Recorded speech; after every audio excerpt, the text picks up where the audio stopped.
안에서 서로에게 말씀으로 권면하고 하나님께서 맡겨주신 사명을 잘 감당하여 우리 아이들을 말씀으로 잘 양육하고 한 마음 한 뜻으로 하나 되어 주님이 오시는 그날까지 믿음이 더욱 견고해져서 하나님께 영광 돌리는 삶을 살아가게 하여 주시옵소서. 또한 강동 주님의 교회에 주신 선교 사명을 위해 기도합니다. 한 책의 사람들과 말씀 선교센터 사역 가운데 은혜를 베풀어 주셔서 주님의 복음이 목회자와 한국교회에 널리 전파되어 목회자와 교회가 견고하게 되는 사역이 되게 하여 주시옵소서. 이 시간 말씀을 전하시는 목사님께 함께하여 주셔서 주님의 말씀을 담대히 선포하게 하시고 듣는 우리에게 깨닫는 은혜를 베풀어 주시옵소서. 감사드리며 예수 그리스도의 이름으로 기도합니다. 아멘.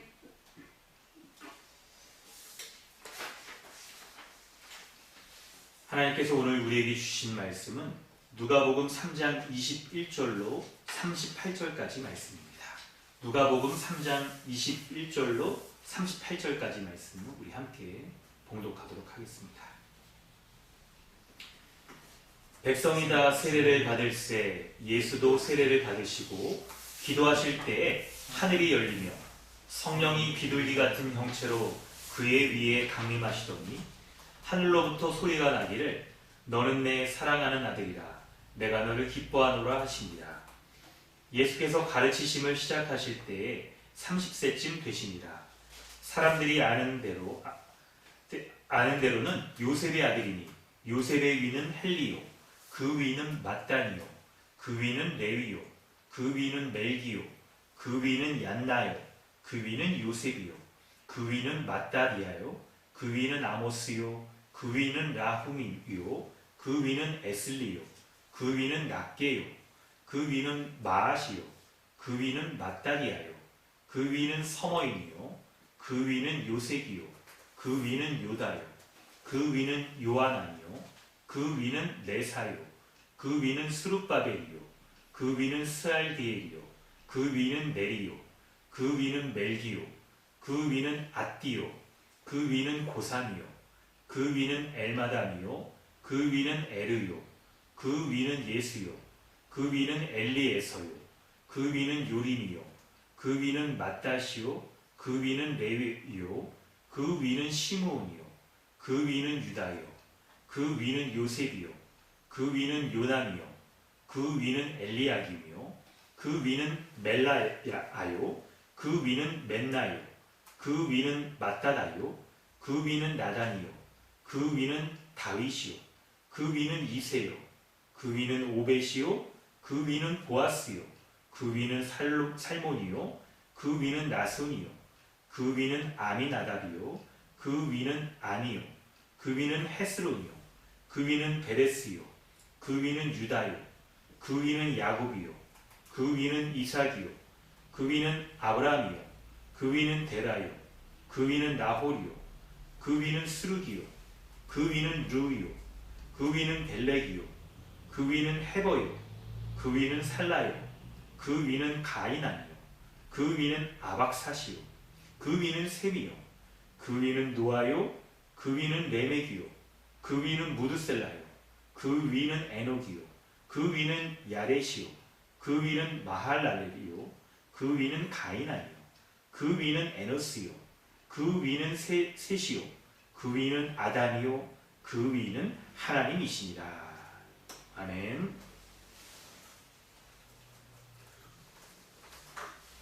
할렐루야. 오늘도 예배 가운데 나오신 모든 분들 환영합니다. 오늘 우리는 누가복음 3장 21절부터 38절까지의 말씀을 우리가 살펴보려고 합니다. 오늘 말씀은 여러분 보시면 아시겠지만 예수님에 대한 이 족보가 나오면서 내용들이 이렇게 쭉 연결되어 있는 것들을 볼 텐데요. 우리 지난주에 살펴본 말씀과 말씀의 흐름 우리 좀 더 요약해 보면서 오늘 말씀이 어떤 중심적인 내용들을 말씀하고 있는지를 보도록 하겠습니다. 우리가 지난주에 살핀 말씀 3장 20절까지의 말씀을 보면요. 예수 그리스도께서 성령으로 세례를 베푸시는 분이심을 우리는 알 수가 있습니다. 성령 세례를 통해서 신자를 새롭게 하시고 우리를 성령으로 세례받은 자들을 하나님 나라의 백성으로 삼아주신다는 거죠. 여러분, 성령으로 세례받는다는 것은 어떤 의미가 있습니까? 그건 바로 우리를 하나님 나라의 백성, 하나님 나라에 들어가기에 합당한 새로운 백성으로 삼아주신다는 거예요. 새로운 존재로 삼아주셔서 하나님 나라에 들어가서 살아가기에 합당한 사람들로 삼아주신다는 겁니다.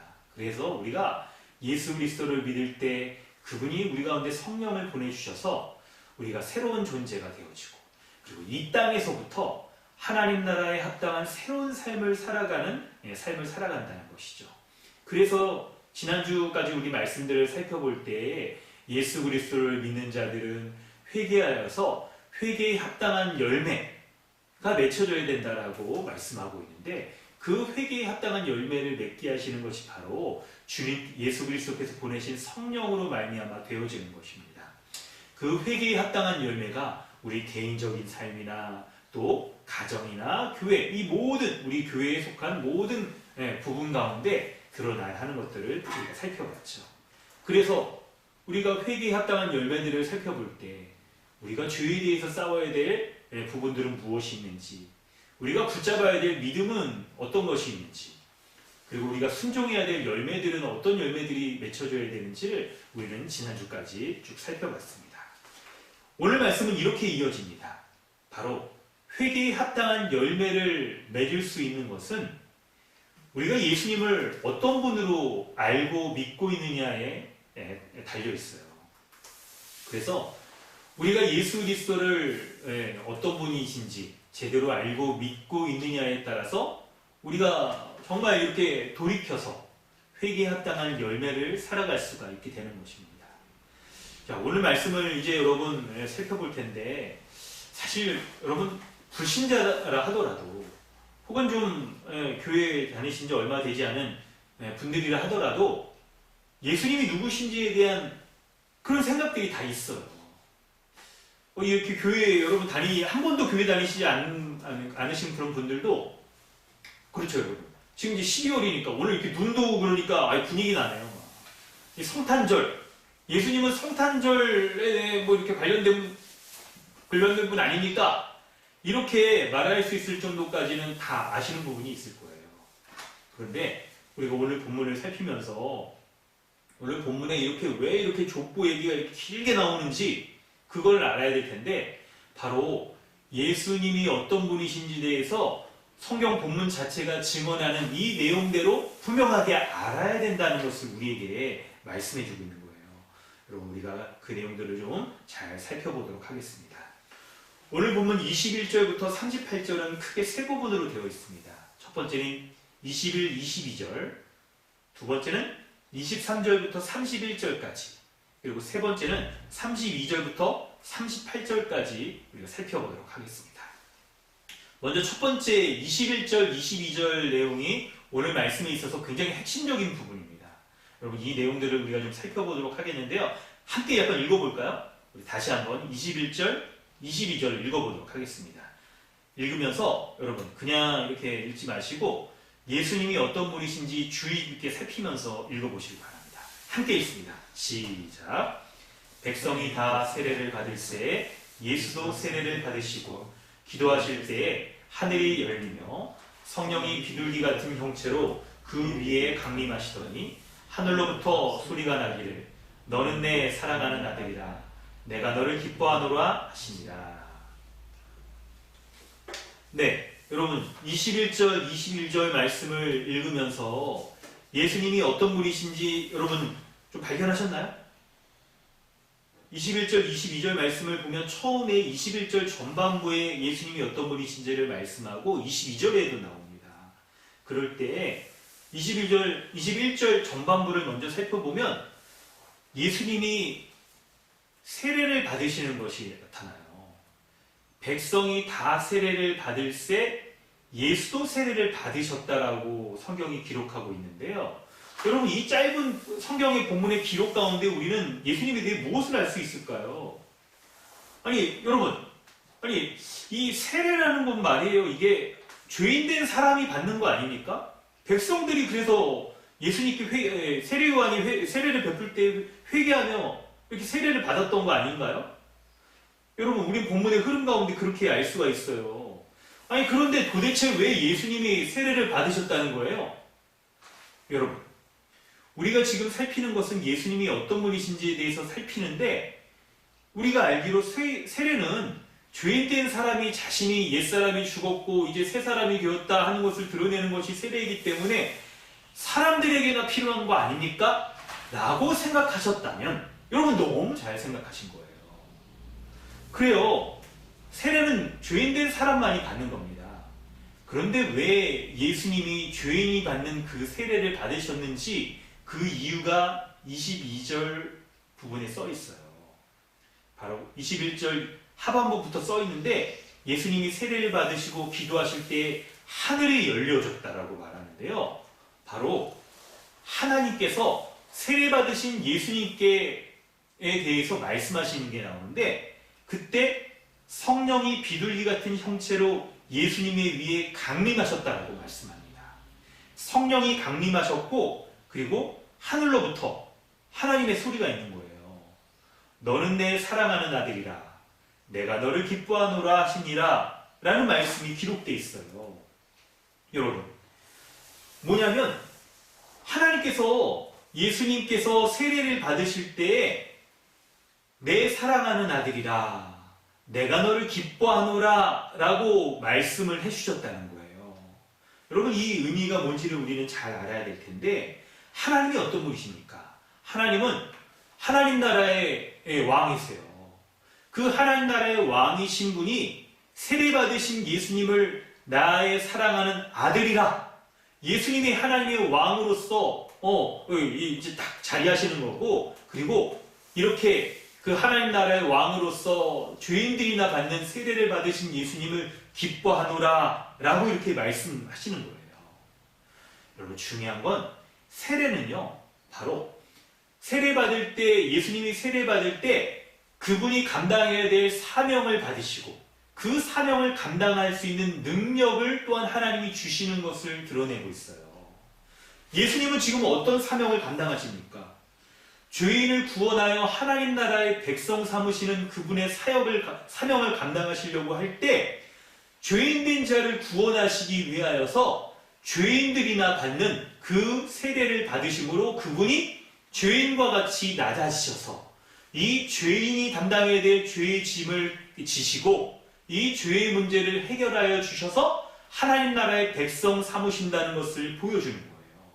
그래서 하나님께서는 예수님이 죄인으로 낮아지시고 죄인을 대신하여 십자가에 죽으시는 이 모든 일에 대하여서 기뻐하신다라고 그렇게 인정해 주시고, 이러한 모든 일을 감당할 수 있는 하늘의 능력을 다 성령으로 말미암아 부어주신다라고 그렇게 말씀하고 있는 거예요.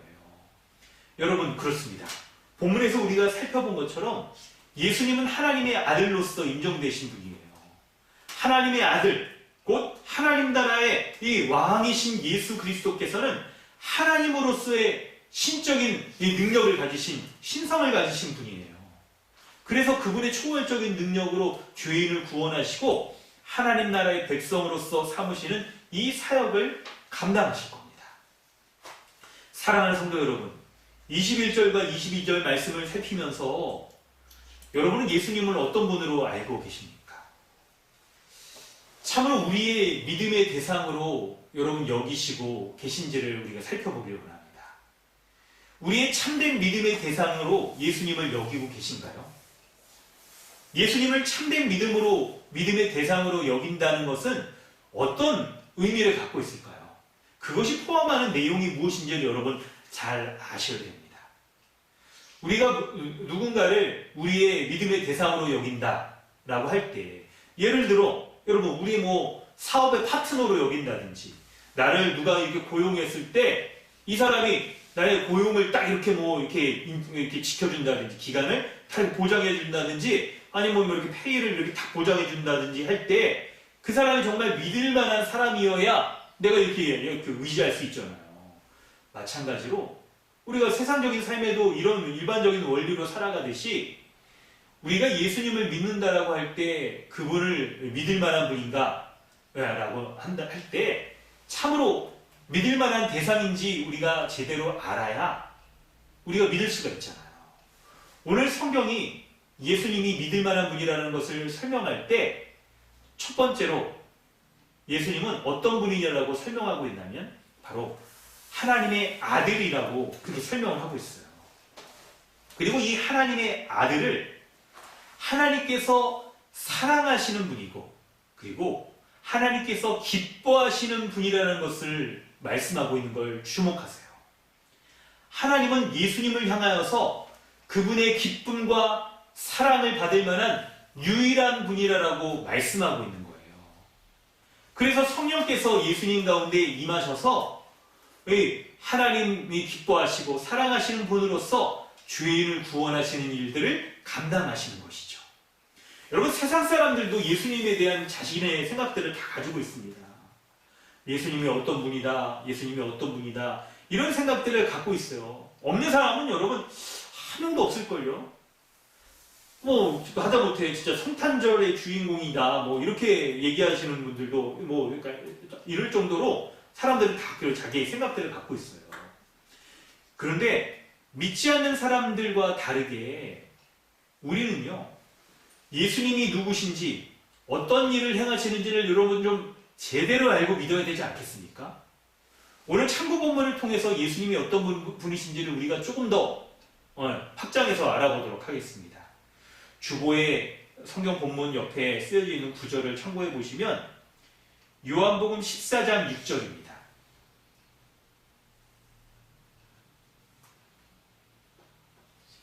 요한복음 14장 6절 말씀을 보면 예수님이 어떤 분이신지를 알 수가 있어요. 네, 우리 한번 읽어볼까요? 네, 김종호 형제님 한번 읽어주세요. 예수께서 이르시되 내가 곧 길이요 진리요 생명이니 나로 말미암지 않고는 아버지께로 올 자가 없느니라. 아멘. 요한복음 14장 6절에서는 예수님께서 구원에 이르는 유일한 길이라고 말씀하고 있어요. 여러분, 유일한 길이란 게 뭡니까? 여러 길 중에 하나가 아닌 유일한 단 하나의 길이라고 말씀하고 있잖아요.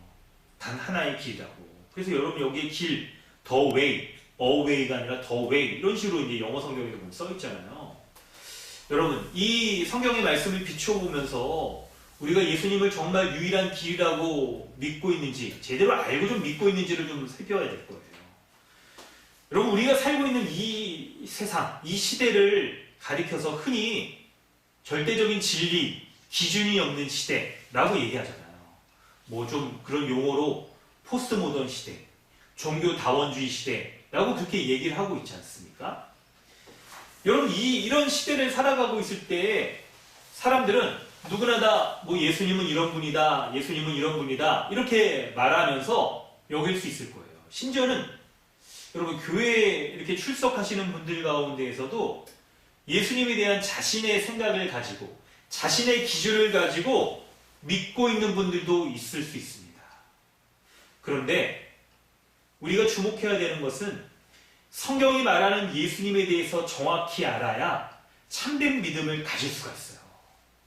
단순히 나를 사랑하시는 분이다, 존경할 만한 그런 분이에요, 역사상 위인 중에 이런 분이 없어요, 혹은 내가 필요할 때, 어려울 때 나를 도와주시는 분 정도로만 믿어서는 안 될 거예요.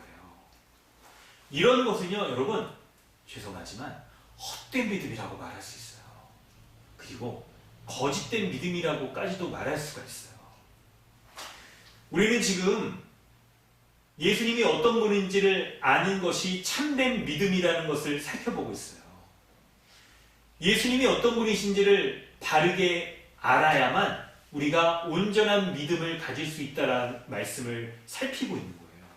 그런데 여러분, 이 말씀들, 이 내용을 살피는 것은 말씀을 전하는 설교자의 어떤 목적, 개인적인 목적을 가지고 말하는 게 아닙니다. 흔히 개인적인 취향? 개취라고 여러분 흔히 이렇게 표현하죠? 아니면 여러분 지금 설교를 말씀을 듣고 있는 성도 여러분의 개취 때문에 그런 걸 목적해 두고 얘기하는 게 아니에요. 왜 그러냐면 오늘 성경 본문이 예수님이 어떤 분이신지를 정확히 알아야 된다라는 이 말씀을 하고 있기 때문에 우리가 지금 이 말씀들을 살피는 거예요. 21절, 22절에 예수님은 하나님의 아들이라는 것을 말씀하고 있고, 그리고 23절 이하의 말씀을 살피면 더욱 분명하게 예수님이 어떤 분이신지를 말씀해주고 있어요. 여러분, 이제 23절 이하의 말씀을 우리 살펴보도록 하겠습니다. 23절 말씀을 함께 읽어보도록 하겠습니다. 23절 다 함께 읽도록 하겠습니다. 시작. 예수께서 가르치심을 시작하실 때에 30세쯤 되십니다. 사람들이 아는 대로는 요셉의 아들이니 요셉의 위는 헬리요. 아멘. 23절 말씀을 살피면 이제 예수님께서 여러분 나이가 30세가 되셨다고 말씀하고 있어요. 30세 때가 되셔서 그러니까 예수님의 공생애, 공적인 사역을 시작하시는 거예요.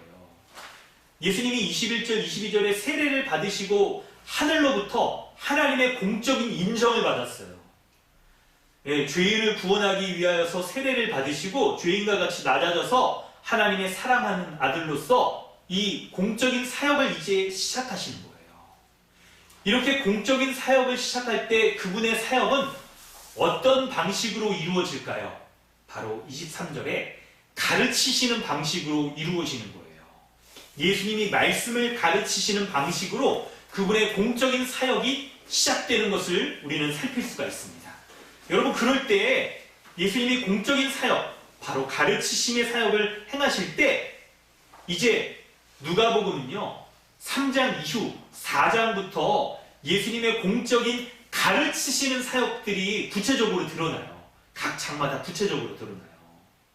그래서 우리가 이 내용들을, 이 가르치심의 내용, 이 모습을 살피는 것이 매우 중요한데, 그럴 때 여러분, 오늘 말씀의 흐름과 이어서 생각해 볼 때, 예수님이 이제 가르치심을 시작할 때 과연 가르치시는 예수님 말씀에 귀담아 들을 필요가 있을까요? 여러분, 우리는 흔히 뭔가 말하는, 가르치는 사람이 정말 진정성 있는 사람, 가르칠 수 있을 만한 권위가 있는 사람일 때 그 사람의 말을 귀담아 듣지 않습니까? 그렇죠, 여러분? 그렇습니다, 여러분. 일반 사람들도 그렇죠. 그렇기 때문에 뭔가 가르치는 사람의 권위를 인정하려고 할 때 세상 사람들이 그 사람의 어떤 지식의 정도나 혹은 그 사람이 갖고 있는 경험의 유무나 사람들에게 뭐 인정받는 막 이런 것들, 막 이런 걸 요구하잖아요. 아니, 하다못해 여러분 요즘 뭐 이렇게 사람들이 궁금한 거 있을 때 여러분 유튜브 많이 여러분 찾아보잖아요? 빨간 창에서 요즘 이렇게 검색해서 찾아볼 때도 사람들이 뭔가 궁금한 거 있을 때 찾아보는 가장 신뢰할 만한 유튜버 어떤 사람입니까? 아, 그렇죠. 50만, 아니, 뭐, 100만 정도 되는 사람들이, 구독자가 많은 사람들, 이런 사람들, 이런 유튜버들 채널을 우리가 이렇게 보려고 하잖아요. 그렇죠, 여러분. 어떤 한 분야, 특정 분야에 지식이 많고, 경험이 많아서, 아, 이 사람이 말하는 것들은 내가 정말 이렇게 시청해도 이게 들을만 하겠다. 시간 아깝지 않다. 구독, 좋아요, 버튼 뭐 이런 거 막 눌러도 막 아깝지 않다. 이렇게 여기잖아요. 하물며 세상의 사람들도 그런데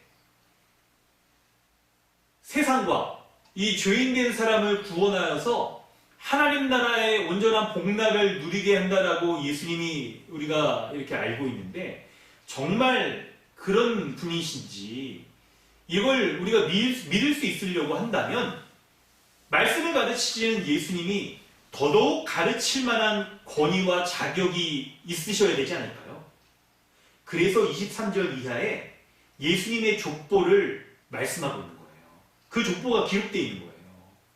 예수님이 어떠한, 흔히 말하면 가문 가운데, 뼈대 있는 가문 가운데 태어나신 분인지 그걸 얘기하고 있는 거예요. 여러분 23절부터 성경 읽을 때 이거 굉장히 지루하다, 뭐 이렇게 생소하다 이렇게 생각하실 수도 있을 텐데 여러분 이 말씀들을 지금부터 이제 살펴보려고 하는데 여러분 핵심적인 거를 먼저 좀 말씀을 드린다고 한다면 예수님으로부터 위로 거슬러 올라가는 올림차순으로 기록이 되어 있다는 걸 주목할 필요가 있어요. 예수님이 정말 가르치시는 권위가 있으신 분이라는 것을 드러내기 위해서 옳은 차선으로 이렇게 쭉 이렇게 정리가 되어 있는 거예요. 정렬이 되어 있는 거예요. 그럴 때 이 특징들을 여러분 이제 말씀을 드리려고 하는데, 사실 제가 오늘 설교를 이렇게 준비하면서 고민을 좀 했습니다. 23절부터 여러분 38절까지 여러분 여기 몇 명의 사람이 나오는지 아세요? 아니 뭐 눈으로 대충 봐도 막 꽤 많은 사람들이 나와요. 여러분 제가 지금부터 이 사람들을 한 명 한 명 막 설명할, 그래도 한 1분씩만 잡고 설명한다고 해도 여러분 이거 막 이 설명하는 데만 이거 막 1시간 지나갈 겁니다. 오늘 설교가 끝날 수가 없어요. 막 이렇게 막 갑자기 진짜 막 잘 됐네요. 어디 뭐 눈도 오고 그러는데 뭐 밖에 나갈 수도 없으니까 코로나 때문에 막 나가지 못하니까 맘 잡고 그냥 오늘 설교를 막 해볼까요? 그럴 수도 있겠지만 여러분 요 구체적인 내용들은 오늘 오후에 또 구속사 강의를 하고 저희 교회가 또 이제 구속사 강의를 좀 더 길게 이렇게 준비를 이렇게 하려고 하잖아요. 그때 여러분 우리가 더 자세히 아실 수가 있어요. 그리고 오늘 말씀은 예수님이 어떤 분이신가에 대해서 핵심적인 내용들을 살피는데 23절부터 38절까지를 크게 두 부분으로 나누어서 두 가지의 핵심 포인트를 가지고 살펴보려고 합니다. 첫 번째는 23절부터 31절이에요. 23절부터 31절을 말씀을 살필 때 예수님의 위로 쭉 올라가면 31절까지 예수님의 위에 누가 있습니까? 예수님의 위에 누가 있습니까? 우리 상하자매가 지금 입을 뻥긋뻥긋 안 들면 누가 있다고 말씀 좀 해주세요. 상하자매 마이크를 켜고.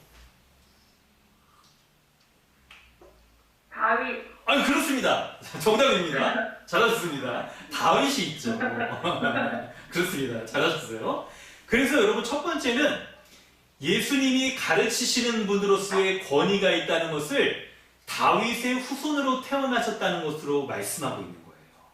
다윗의 후손으로 태어나셨다는 것이 예수님이 정말 하나님 나라의 복음을 가르치시는 권위 있으신 분이라는 것을 설명해 주고 있는 거예요. 여러분 이 내용을 설명해 보겠습니다. 설명해 보면 여러분 그거예요. 23절부터 마이크를 좀 꺼주시고요. 23절부터 31절까지 예수님은 다윗의 후손으로 오신 분이에요.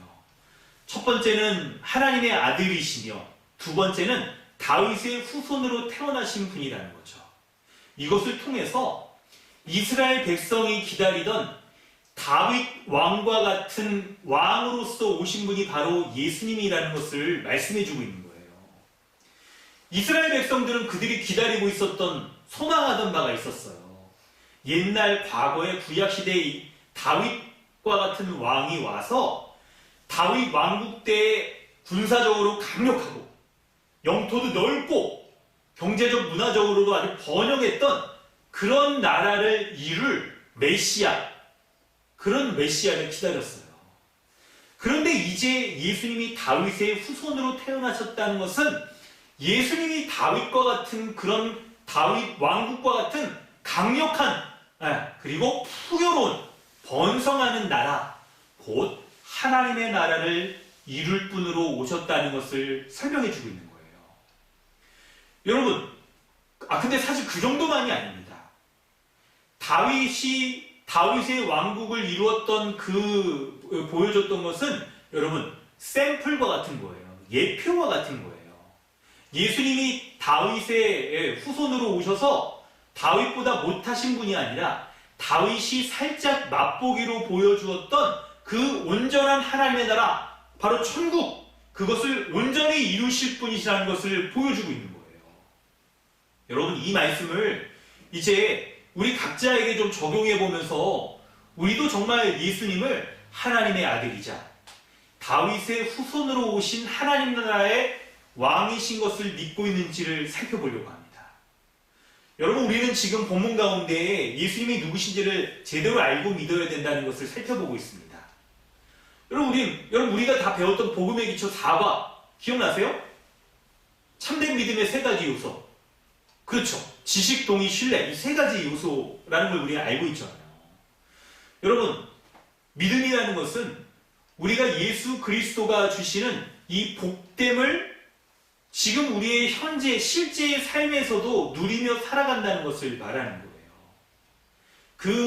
우리가 믿는 바가 무엇인지, 그리고 그것을 실제로 붙잡고 우리가 살아가고 있을 때에 우리가 믿는 예수 그리스도, 그분으로 말미암아 우리가 지금 현재에서도 천국의 복들을, 하나님 나라에 이미 들어가서 살아가는 그 복락들을 누리며 살아간다는 것을 말하는 거예요. 왜 그럴까요? 구원은 우리가 죽어서 받는 것이 아니기 때문에 그런 거예요. 죽어서만 받는 것이 아니라 지금 살아서도 이미 하나님 나라의 백성으로 살아가며 마지막 예수님이 다시 오셨을 때 우리가 죽어서 그 하나님 나라에 들어가며 살아가는 삶을 온전히 성취될 것을 우리가 믿고 있는 것이죠. 예수님께서는 2000년 전에 하나님 나라의 왕으로서, 다윗의 후손인 하나님 나라의 왕으로서 오셨어요. 그래서 2000년 전에 이미 마지막 종말에 성취될 하나님의 나라가 이미 시작되게 된 거예요. 그래서 우리가 예수님을 믿는다라고 말했을 때 예수님이 다윗의 후손으로 오셨다는 것을 믿는다라고 말했을 때, 여러분, 이게 중요합니다. 종말에 임할 하나님 나라의 그 복락들을 지금 현재부터 누리며 살아간다는 것을 우리가 그것까지도 믿고 있다는 것을 말하는 거예요.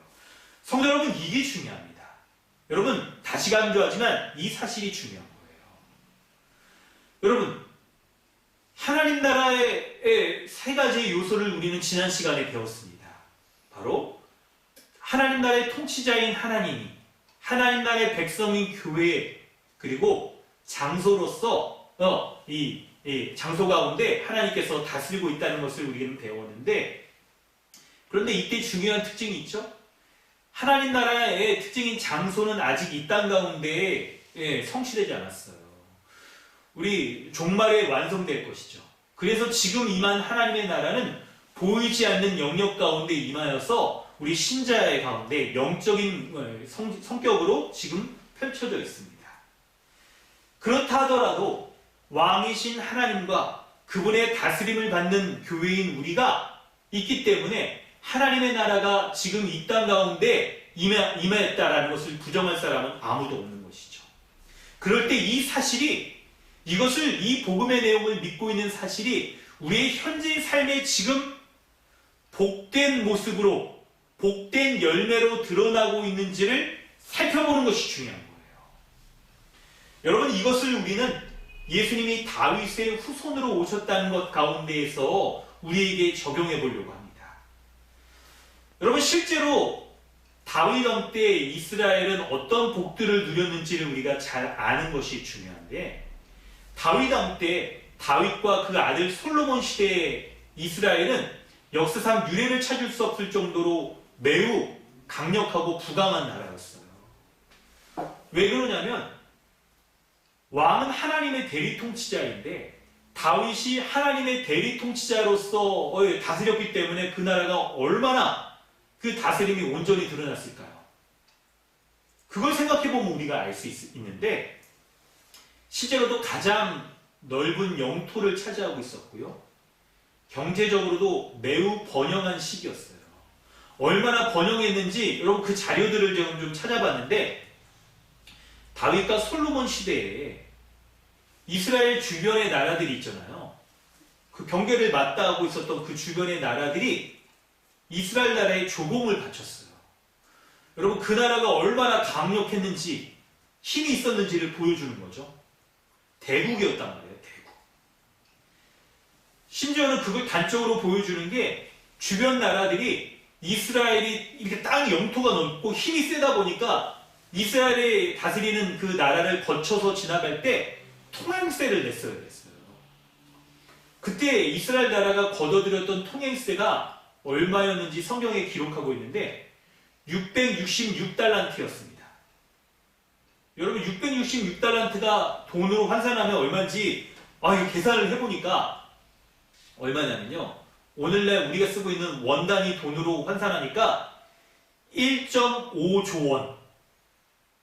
여러분, 이게 얼마나 큰 돈인지 아세요? 사실 저는 어저께 이게 계산기로 계산해 보다가 이거 뭐 제가 그 계산할 수 있는 그 범위를 넘어서니까 이게 별로 이게 현실감 있게 안 오더라고요.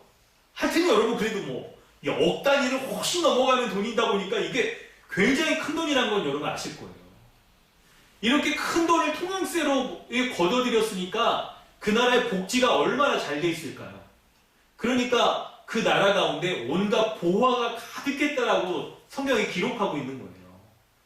이 나라가 바로 왕이 하나님의 대리 통치자로 통치하니까 하나님의 공의가 실현되어지고 하나님 나라의 복락들이 실현되어지는 그런 나라였다라고 지금 얘기해주고 있는 거예요. 여러분 이 말씀을 살피는 것이 우리에게 어떤 면으로 적용되겠습니까? 바로 우리가 믿고 있는 예수 그리스도가 다스리는 하나님의 나라가 이와 같이 복되고 부유하다는 것을 말씀해주고 있는 거예요. 그리고 우리가 예수 그리스도가 이런 분이시라는 것을 제대로 알고 믿을 때 우리의 삶에서도 이런 하나님 나라의 복됨을 누리게 된다는 것을 말하는 거죠. 그런데 그 누리는 시점이 언제라고요? 장차 우리가 죽어서 누리는 것이 아니라 2000년 전에 예수 그리스도로 말미암아 시작된 하나님 나라에 이미 우리가 들어가 있기 때문에 현재 우리의 삶에서부터 이런 풍성한, 이런 온전한 부유한 복들을 누리고 있다. 누리는 열매들이 드러난다는 것을 말씀하고 있는 거예요. 그런데 어떻게 해야 그런 복됨을 누릴 수 있다라고요? 바로 예수 그리스도에 대한 바른 믿음, 그분이 누구신지를 제대로 알고 우리가 믿는 그 믿음의 모습들이 있을 때 가능한 거예요. 어떻게 그렇습니까? 예수 그리스도께서 십자가에서 이루신 것이 무엇인지 그 복음을 우리가 살피면 알 수가 있어요. 예수 그리스도께서는 십자가에서 죄로 말미암아 죄된 삶 가운데 죄로 다 이렇게 오염되어 있는 삶 가운데 살아가는 자들을 구출하여서 하나님 나라에 속하여 하나님 나라의 복된 삶, 마치 다윗 다윗이 다스리던 그 왕국이 부유하였던 것 같은 그런 온전함과 부유함들을 누리며 살아갈 것을 우리에게 말씀하고 있어요. 죄로 왜곡되어 있던 우리의 삶으로부터 벗어났기 때문에 우리가 예수님을 믿을 때 우리의 삶이 얼마나 온전할까요? 우리의 삶이 얼마나 복된 삶을 살아갈 수 있을까요? 여러분의 삶은 어떠십니까? 여러분의 삶은 정말 예수 그리스도를 믿는 믿음으로 말미암아 온전하고 복된 삶을 살아가고 계십니까? 우리의 삶을 돌아볼 때 우리가 점검해야 될 부분들이 매우 많을 거예요. 개인과 가정, 또 교회, 확장된 이 영역인 이 사회와 국가 여러 영역 가운데 우리가 살펴볼 면들이 많을 겁니다. 개인의 면에서는 어떻습니까? 우리의 내적인 면, 지정의의 모든 면에서 우리가 살펴야 될 텐데 우리의 내적인 면뿐만 아니라 외적인 삶의 면에 있어서도 우리가 예수 그리스도를 믿음으로 말미암아 하나님 나라에 거한 이 복된 삶이 우리 가운데 드러나고 있는지를 살펴야 될 면들이 너무나도 많을 거예요. 지금 이 시간에 우리가 이것을 일일이 살피지는 못할 텐데 오늘 설교의 중심 주제와 연결해서 살펴보려고 하는데요. 이것을 여러분 성경에서 하나님께서 주시는 복락을 누리는 모습 한 가지 예를 들면서 우리가 오늘 말씀을 더욱 확장해 보려고 합니다. 성경을 보면 하나님께서 주시는 복락을 누리는 모습을 말씀할 때 구체적인 하나의 예로서 10계명 가운데 제5계명을 말씀하고 있는 것을 살필 수가 있습니다. 주보에 있는 참고 본문을 여러분 보시면서 우리가 신명기 5장 16절 말씀을 여러분 우리 읽어보도록 하겠습니다. 신명기 5장 16절 말씀을 문영진 형제가 한번 읽어주세요. 너는 내 하나님 여호와께서 명령한 대로 내 부모를 공경하라. 그리하면 내 하나님 여호와가 내게 준 땅에서 내 생명이 들고 복을 누리리라. 아멘. 여러분 신명기 5장 16절은 신명기 가운데 제5계명인데, 근데 여러분 10가지 계명 가운데 매우 독특하게 하나님의 약속, 축복의 약속이 있는 계명이에요. 그렇기 때문에 이 말씀이 매우 독특한 위치를 가지고 있어요. 그럴 때 그 약속의 내용인 이 복락을 누리는 내용이죠. 바로 자녀의 생명이 길고 복을 누리는 것을 우리가 어떻게 이해하는 것이 좋을까요? 어떻게 해서 자녀들이 이 땅에서 생명이 길고 복을 누릴 수 있을까요? 이 내용을 살펴보면 오늘 우리가 이 설교의 중심 주제를 살피는 데 있어서의 그 원리들을 발견할 수가 있습니다. 여러분 한번 설명해 보겠습니다. 특별히 이 말씀을 이렇게 살필 때에 여러분 이 자녀된 분들은 부모님께 순종해야 되는 면들을 생각해 보시고, 부모된 분들은 자녀를 어떻게 대해야 자녀들에게 이런 복됨을, 하나님이 주시는 복됨을 누릴 수 있을지 말씀을 생각해 보시면서 설명을 들어보시기 바랍니다. 여러분, 부모는 자녀에게 있어서의 어떤 존재일까요? 바로 하나님이 세우신 대리 통치자입니다. 하나님은 부모를 자녀의 대리 통치자로 세우셔서 부모를 통해서 자녀들에게 복됨을 누릴 수 있도록 하세요. 그럴 때 하나님은 부모를 통해서 3가지의 면들을 이루십니다. 첫째는 자녀의 생명을 주시죠. 그리고 둘째는 자녀를 양육하게 하시며 자녀에게 필요한 모든 것들을 공급하게 하십니다. 그리고 3번째로 자녀가 하나님이 주신 사명을 이루면서 이 세상을 살아갈 수 있도록 하시는 거죠. 아담에게 주셨던 모든 사람에게 주신 사명이 있잖아요. 그리스도 안에서 온전히 성취되어지는 그 사명, 세상을 다스리고 통치하며 살아가도록 하시는 이 일들을 부모를 통하여서 자녀에게 이루도록 하시는 거예요. 그래서 자녀는 부모가 하나님의 대리 통치자인 것을 인정하고 부모에게 공경할 때 이러한 복들을 누릴 수 있게 되는 것이죠. 그럴 때 부모를 공경한다는 것은 어떤 의미겠습니까? 마음으로부터 진심으로 부모를 존경하는 것이고요. 그리고 부모가 가르치는 그 가르침과 명령에 순종하는 것을 말하는 거예요. 자녀가 부모의 가르침과 명령에 순종하며 전심으로 그것을 따를 때에 자녀에게 생명이 길고 이 땅에 필요한 모든 복락들을 누리며 살아간다라고 약속하고 있는 거예요. 여러분, 상식적으로도 생각해 보십시오. 세상에 어떤 부모라도 자식이 세상에서 잘 살아갈 수 있도록 필요한 것들을 가르쳐 주잖아요. 그러니까 자녀는요, 부모가 가르쳐 주는 것을 순종하고 잘 따를 때에 세상을 살아갈 수 있는 이런 지혜, 세상을 살아갈 수 있는 능력, 이런 것들을 갖추게 된단 말이에요. 그러니까 자연히 부모에게 순종하는 자녀는 이 세상을 잘 살아갈 수 있는 복들을 누릴 수 있게 되는 거예요. 하물며 하나님의 말씀을 가르치는 부모라면 어떻겠습니까? 부모가 하나님의 대리 통치자로서 자녀에게 하나님의 말씀에 합당하게 가르치고 하나님의 말씀의 지혜로서 이 세상을 살아갈 수 있는 자녀로서 준비시키고 그리고 또 그런 사명을 감당할 수 있도록 자녀를 양육한다라고 하면 그런 부모의 가르침에 순종할 때 그 자녀는 부모의 가르침을 기뻐하며 전심으로 순종하고 공경하고 존경하며 부모의 가르침에 순종할 수 있게 되므로 세상 가운데 이 번성하게 되는 조건들을 갖출 수 있게 되는 거예요.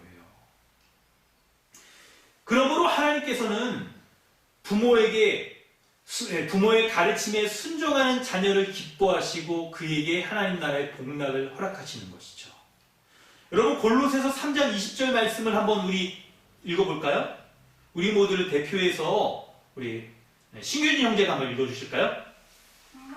자녀들아, 모든 일에 부모에게 순종하라. 이는 주 안에서 기쁘게 하는 것이니라. 아멘. 자녀들에게 권면합니다. 모든 일에 부모에게 순종하라고 권면하는 거예요. 여러분, 여기에는 전제가 있는 것이죠. 바로 신명기에 나온 대로 부모가 하나님께서 명한 것을 잘 가르치는 거.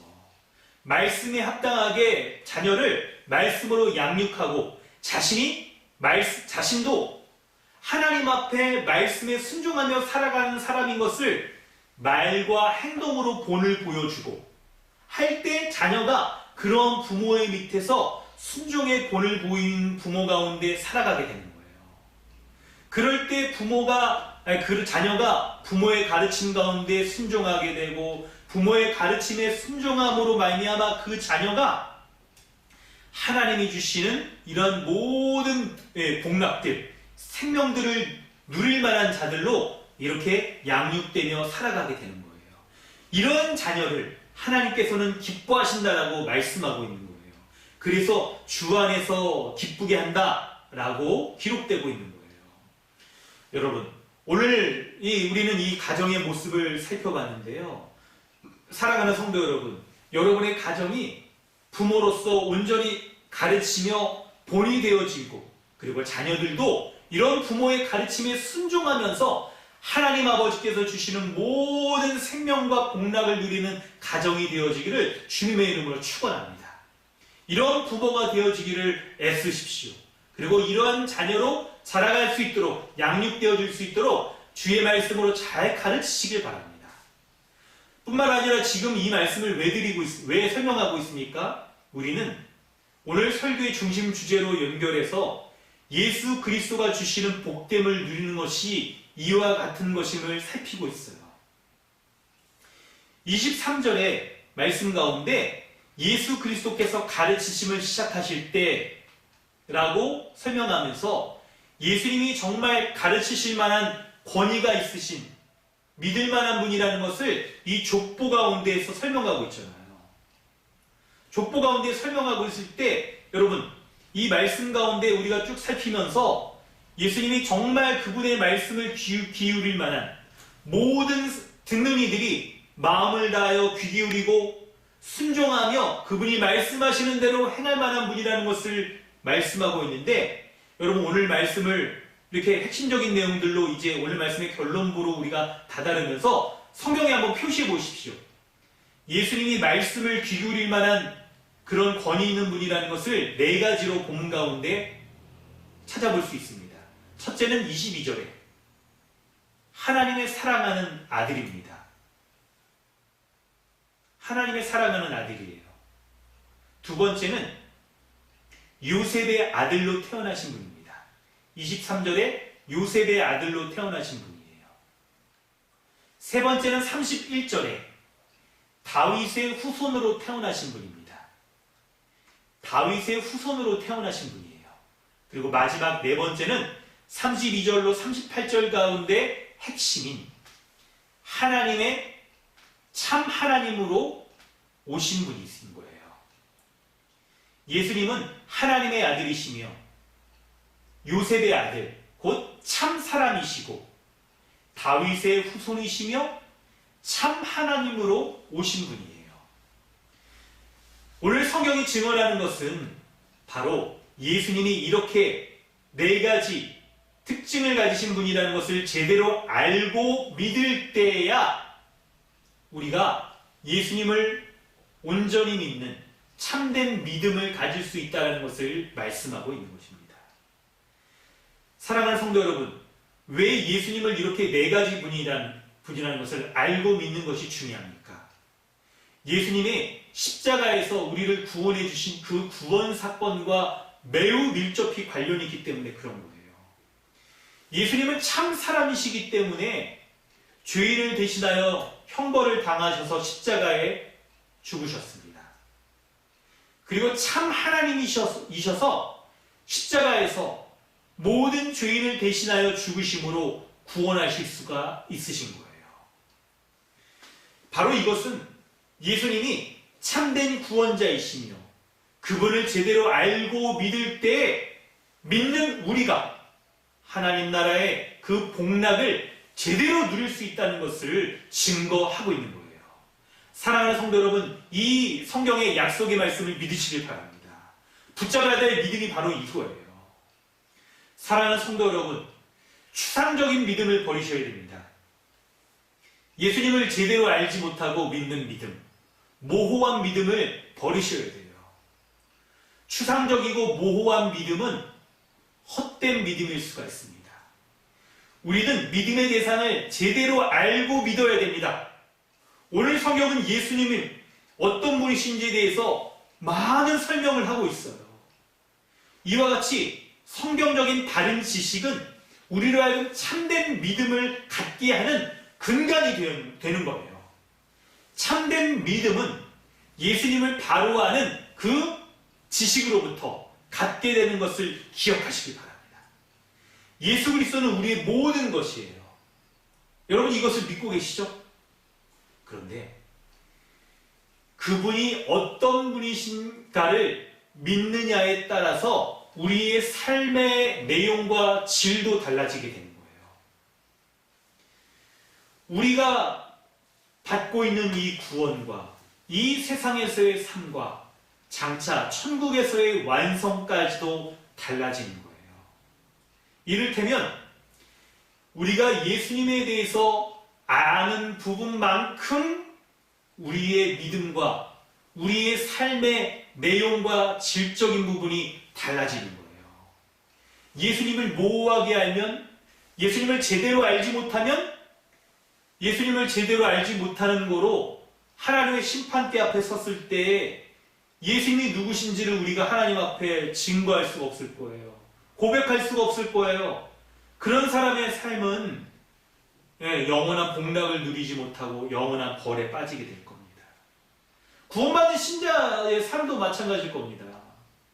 불신자에게만 뿐만 아니라 예수님이 누구신지를 제대로 알고 믿는 사람은 그 예수님을 제대로 아는 그 지식이 우리로 하여금 이 현재에서의 우리의 삶 가운데 장차 완성될 하나님 나라에서 예수님이 주실 그 복된 삶을 우리가 제대로 알고 있기 때문에 우리가 그 복된 삶을 누리는 우리의 삶이 매우 질적으로 달라지게 될 겁니다.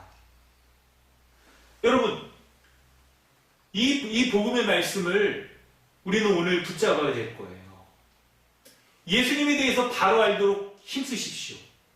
그러면 하나님이 주신 이 땅 가운데에서도 우리의 생명이 길고 우리가 구체적으로 하나님이 주시는 이 모든 복들을 누리며 살아가게 될 것입니다. 여러분 자신이 먼저 예수님을 제대로 알도록 힘쓰십시오. 그리고 여러분이 알고 있는 그 예수님에 대해서 자식들에게도 가르치세요. 그러면 명확하고 충분히 우리가 알고 믿고 있는 바가 우리의 삶을 명확하고 풍성하게 바꿔놓을 것입니다.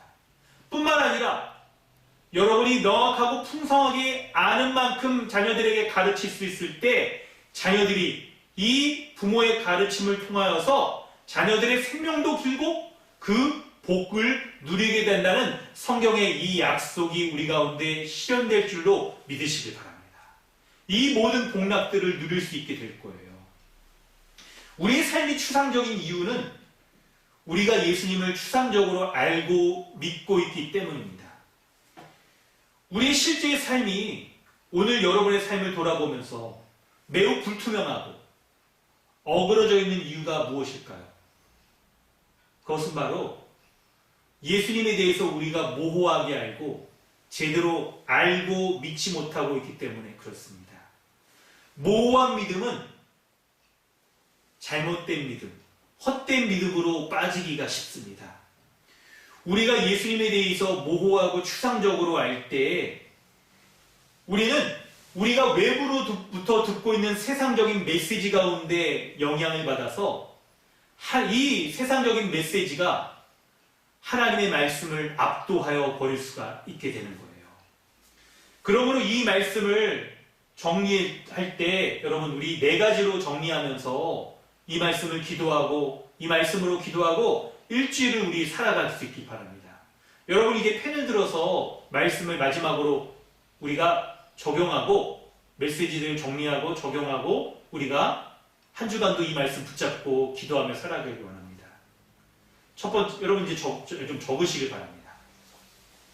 이 말씀을 쫓아서 첫 번째 회개할 것, 변화될 것, 확신할 것, 믿고 확신할 것, 하나님의 은혜를 요청할 것, 4가지를 우리가 구체적으로 정리하고 한 주간도 이 말씀들 붙잡고 살아가기 원합니다.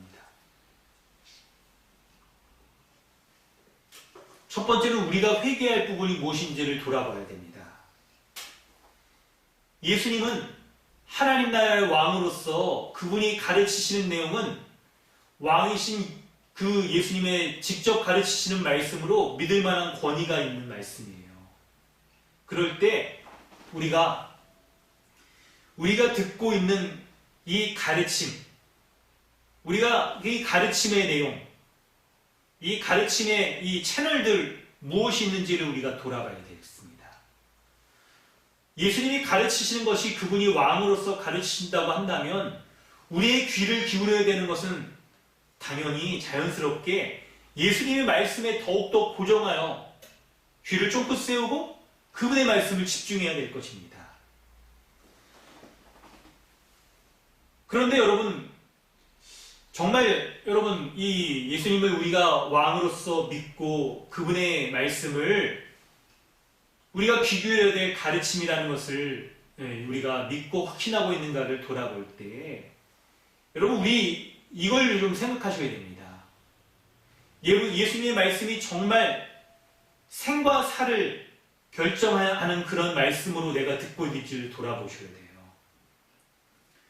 뿐만 아니라 이 세상을 살아가면서 주님의 말씀이 정말 나의 실제의 삶에서 복락을 누리게 하는 진리인 것을 내가 믿고 있는지를 돌아보면서 예수님의 가르침에 귀를 기울이셔야 돼요. 우리가 이렇게 예수님의 말씀이 우리 생과 사를 가르고 실제 현재의 우리의 삶 가운데 복된 열매를 맺게 하는 말씀으로 우리가 인정하면서 귀를 기울이지 않는 이유는 우리가 듣고 있는 수많은 세상의 가르침 가운데 우리가 노출되어 있기 때문에 그럴 수 있습니다. 그렇다고 한다면 여러분, 우리가 돌이켜야 될 지점은 바로 이런 거예요. 여러분이 듣고 있는 가르침의 채널들을 정리하십시오. 혹시 여러분이 즐겨 찾고 있는 즐겨 듣고 있는 가르침들, 그것이 정말 여러분의 생과 사를 결정하며 우리의 현재의 삶을 복되게 하는 말씀인지를 돌아볼 때 그렇지 않은 것이라고 한다면 여러분 삭제하시기 바랍니다. 우리가 의식적으로 무의식적으로 즐겨 듣는 그런 채널엔 무엇이 있습니까? 그것이 정말 왕이신 예수님의 그 권위를 가지고 우리가 들을 만한 내용이 아니라고 한다면 여러분 즉시 중지하셔야 됩니다. 그렇지 않다면 그 말씀들이, 그 메시지들이, 그 가르침들이 왕이신 예수님의 가르침을 압도해 버릴 거예요. 그러므로 두 번째 우리가 변화되어야 될 것이 있습니다. 우리 각자의 삶에서 복됨을 누리지 못하는 부분들은 반드시 바뀌어줘야 돼요. 여러분, 구체적으로 이 부분들은 여러분 각자 묵상하고 적용해 보셔야 돼요. 우리의 삶에서 하나님의 말씀이 능력 있게 역사되어서 회개에 합당한 열매들이 맺혀지며 하나님 나라의 복락이 맺혀져야 될 요소들 있을 텐데 우리에게 어그러지고 깨어져 있는 모습들, 여러 모습들이 있을 겁니다. 우리의 외적인, 내적인 면, 오늘 우리가 부모와 자식과의 관계 가운데 살폈으니까 자식과 부모의 관계의 면에서도 그렇고 여러 가지 세상 가운데의 삶에서도 그렇고 하나님 나라의 복됨을 누려야 될 많은 부분이 있을 거예요. 이런 부분들을 혹시 이런 복된 열매들이 드러나지 않을 때 이것이 해결되지 않는 부분들을 우리가 방치해두고 있다고 한다면 점점 그런 부분들은 골마 터져버릴 겁니다. 여러분, 이 부분들은 반드시 변화될 부분입니다. 성령의 능력으로 더욱더 우리가 충만케 되어져서 이 하나님 주시는 이 전신갑주를 입고 싸워야 될 영역이며 하나님의 나라가 이곳 가운데서도 더욱더 실현되어야 될 부분이에요. 그러기 위해서 우리는 주님의 말씀이 하나님 나라의 왕이신 주님이 가르치신 그 지혜로우신 가르침에 귀를 기울여 꿇어 순종하며 마음으로부터 복음을 배우고 복된 삶을 누릴 수 있는 그런 삶으로 바뀌어야 되는 거예요. 그렇기 위해서 우리가 변화되어야 되는 것은 주의 복된 말씀, 복음의 말씀을 귀를 기울이십시오. 실제로 복음을 배우고 말씀을 배울 때야 이 왕이신 주님이 가르치시는 복된 말씀으로 말미암아 우리 삶의 모든 부분에 말씀의 능력이 드러나 우리가 온전히 변화되어지고 우리의 삶 가운데 하나님 나라의 모든 복락된 열매가, 복된 열매가 드러나게 될 줄을 믿으시길 바랍니다. 그러므로 여러분 더욱더 믿고 우리가 확신해야 될 것은 다음과 같습니다. 우리가 세상 가운데 배우는, 듣는 가르침들이 모두 잘못된 것은 아닐 거예요. 왜냐하면 하나님이 주시는 일반 은총 가운데 세상의 사람들, 불신자들이 가르치는 내용도 부분적으로 여러분 들을 만한 내용, 그런 내용이 있을 수 있습니다. 있을 겁니다. 실제로 있죠. 하지만 오직 주님의 말씀에 집중할 때 그 가운데에서 주님의 말씀이 세상의 가르침을 완전히 압도할 수 있는 지식과 지혜가 주의 말씀으로부터 주어진다는 것을 확신하는 것이 무엇보다 중요합니다. 세상의 부분적인 지혜, 세상의 일반 은총 가운데 주어지는 이 지혜로운 말씀들, 내용들은, 가르침들은 그 근원이 무엇으로부터 시작됩니까? 하나님의 은혜로부터 시작되는 거잖아요.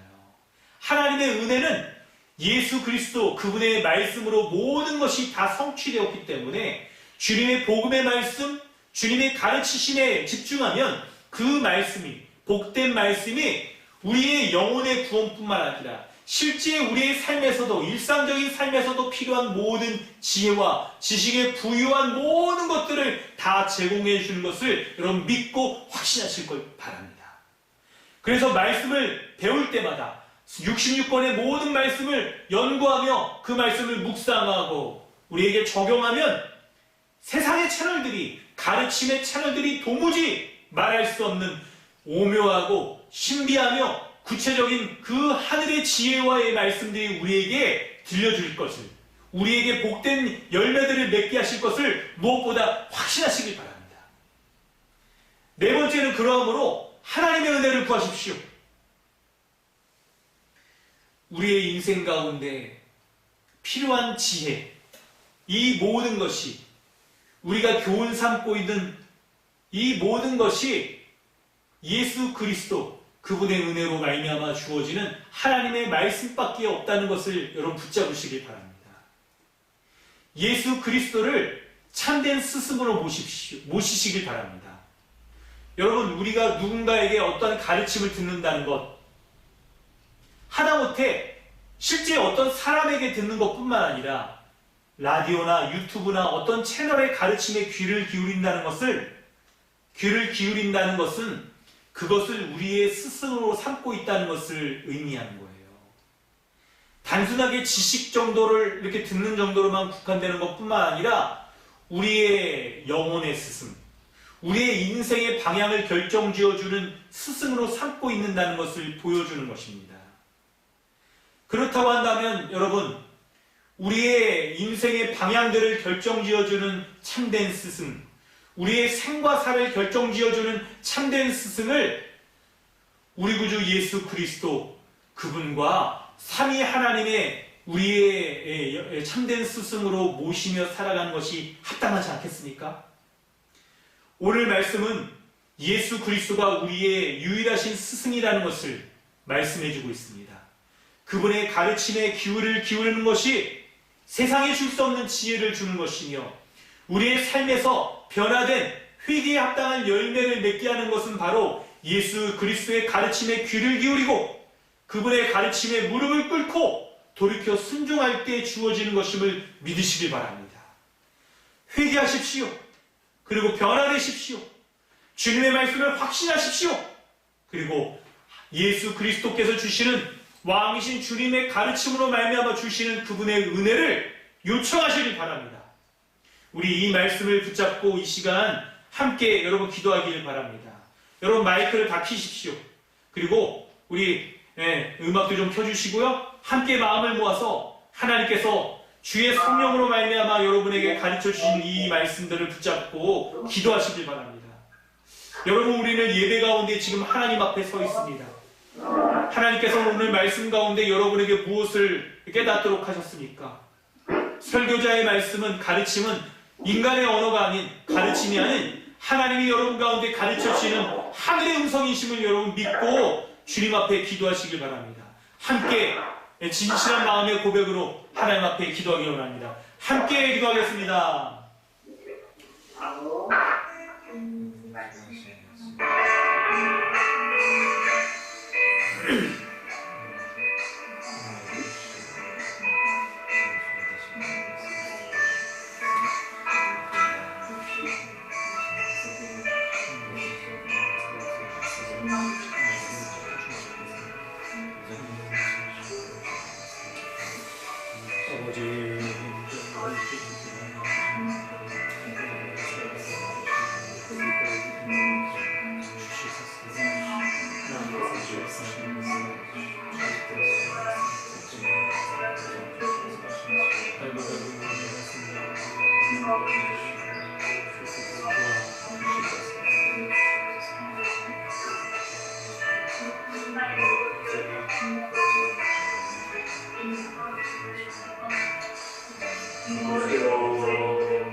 기도하겠습니다.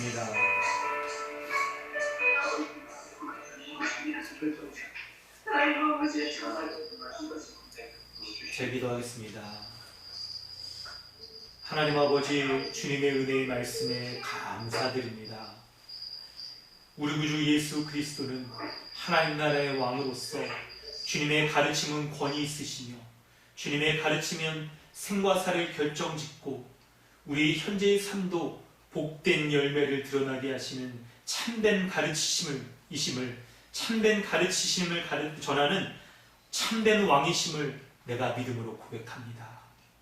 그러하기에 내가 이제 주의 말씀에 비추어 보아 내가 세상의 가르침들, 사람의 말씀, 사람의 메시지를 귀를 기울여 살아갔던 모든 부분들을 죄로 고백하며 이런 삶으로부터 돌이키기를 주님 앞에 고백합니다.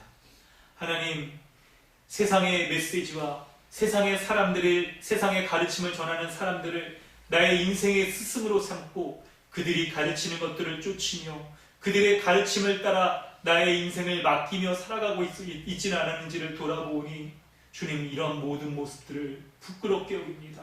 주님, 불쌍히 여겨 주시옵소서. 주님의 가르치심이 아니면 도무지 온전히 살아갈 수밖에 없는, 온전히 살아갈 수 없는 그런 연약한 삶을 주 앞에 고백하오니, 주여, 나는 지혜가 적습니다. 주님, 나는 어리석습니다. 귀가 얇아 세상이 말하는 메시지, 세상이 가르치는 지혜 가운데 쉽게 넘어가고 그것 가운데 나의 인생을 맡기려고 듭니다.